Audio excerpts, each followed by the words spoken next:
Dating Pangulong Duterte, nakaharap sa mga kasong pagpatay sa International Criminal Court. Ang dating Pangulong Rodrigo Duterte ng Pilipinas ay nagkaroon ng kanyang unang pagpapakita sa pamamagitan ng video link sa International Criminal Court, ICC, noong Biyernes, March 14, 2025. Siya ay nakaharap sa mga kasong pagpatay bilang krimen laban sa sangkatauhan kaugnay sa kanyang kontrobersyal na kampanya laban sa droga. Ang 79 years old na dating leader, na dumating sa The Hague matapos ang kanyang pag-aresto sa Maynila kanina lang nitong linggo, ay binigyan ng impormasyon tungkol sa mga kaso laban sa kanya at sa kanyang mga karapatan ng mga hukom ng ICC. Pinayagan ng korte si Duterte na lumahok sa pagdinig sa pamamagitan ng video conference, dahil sa haba ng kanyang paglalakbay at ang malaking agwat ng oras sa pagitan ng The Hague at Maynila. Ang abogado ni Duterte, si Salvador Medialdea, na pisikal na naroroon sa korte, ay nag-angkin na ang kanyang kliyente ay sumailalim sa extrajudicial rendition, na tinatawag niyang kidnapping. Sinabi rin niya na ang malulubhang kondisyon sa kalusugan ni Duterte, kasama na ang mga kapansanan sa pandinig at paningin, ay makapipigil sa kanya na makapagbigay ng kanyang panig sa pagdinig. Gayunpaman, itinanggi ni Presiding Judge Julia Antoanela Motek ang mga pag-aangkin na ito, na nagsasabing natukoy ng doktor ng korte na si Duterte ay ganap na nakakaalam at angkop sa kalagayan.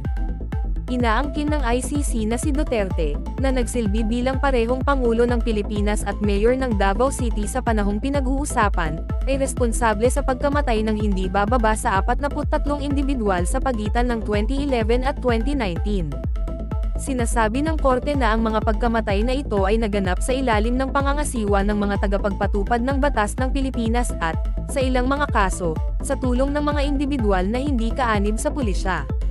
Ang kampanya laban sa droga, na ipinatupad ni Duterte mula 2016 hanggang 2022, ay nagresulta sa pagkamatay ng libo-libong Pilipino, marami sa kanila ay mga kabataang lalaki mula sa mga mahihirap na komunidad.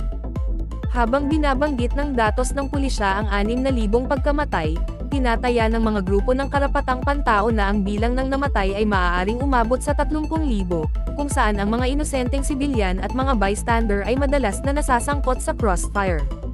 Binawi ng Pilipinas ang pagiging miyembro nito sa ICC noong 2019, ngunit ang korte ay may jurisdiction pa rin sa mga krimen na naganap sa panahon ng pagiging miyembro ng bansa. Ang pagpapakita sa ICC ay isang mahalagang sandali sa patuloy na pagsisiyasat sa mga kilos ni Duterte sa panahon ng kanyang panunungkulan. Sa kabila ng malulubhang mga kaso na kanyang kinakaharap, nagpahayag si Duterte, sa isang matapang na mensahe sa video na pinakawalan bago siya dumating sa Netherlands, ng kanyang hangarin na patuloy na maglingkod sa kanyang bansa. Sinasabi ko sa pulisya at militar na gawin ninyo ang trabaho ninyo at ako ang mananagot, kaya narito na tayo ngayon, sabi niya. Magiging mahaba ang mga legal na proseso, ngunit sinasabi ko sa inyo, patuloy akong maglilingkod sa aking bansa. At hayaan na, kung iyon ang tadhana ko.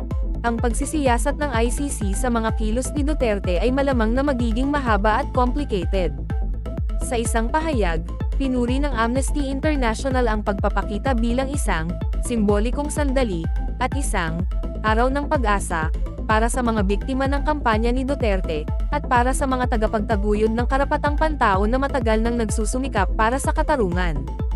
Ang mga paglilitis laban kay Duterte ay kumakatawan sa isang mahalagang hakbang patungo sa pananagot ng mga responsable sa mga paglabag sa karapatang pantao, anuman ang kanilang kapangyarihan sa politika.